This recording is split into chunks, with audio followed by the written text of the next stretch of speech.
So maybe you guys are feeling it too, some restless energy or whatever, just feeling really good, and haven't felt this way in a while, and it's a good feeling. I'm gonna continue with it, even with all the things that are going on. And one of my abilities, I guess from a spiritual standpoint, is to be able to feel feelings in the future, if you will. So this is a good sign, even though I'm saying I'm Jesus, right? Now we're going to talk about that. We're going to get into the black and white of things.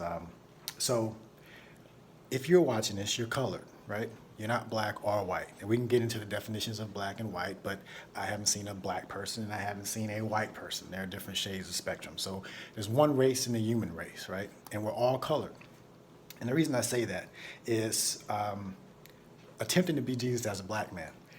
During the first parts of my awakening, as I was getting this information and getting the downloads, I was thinking to myself, like, wow, and coming from an engineering standpoint, like my journey is starting from an atheist, like just kind of rewinding and reprogramming myself. And then as I did that, try to just start from scratch. What could I prove? What could I determine was true for myself in this reality without anything, just using nature, right?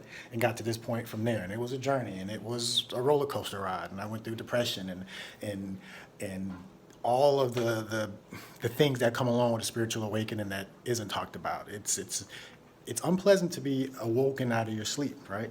But it's necessary. And this reality lulls you to sleep, puts you in a very deep sleep, which is what the majority of the people are here in. So I say that to say this. During my awakening, as I was getting this information, and I said if I ever got any knowledge, any secrets that I would share, I'd be the worst secret keeper. So Google Victor Bain, you'll see the worst secret keeper when it comes to divinity of who you are. But anyway, as I was getting this information, it was like, I wish I was a different color. This is how I thought back then. I wish I was a different color because people would understand the message better. They just look at me and see my color and my body, right? And that's just the racist society that we live in. Not everyone's like that, but even black people will discount information from other black people, because they're replaying the same negative programming that we were taught by our own selves, That's why a lot of this black on black crime, we're just reprogramming, reverberating the things that we were taught by our oppressors back then, right?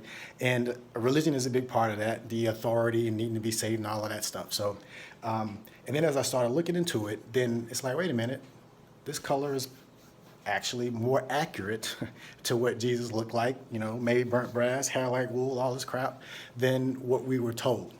And when you actually look in the story, and Jesus was just a regular guy. It was a local event, right?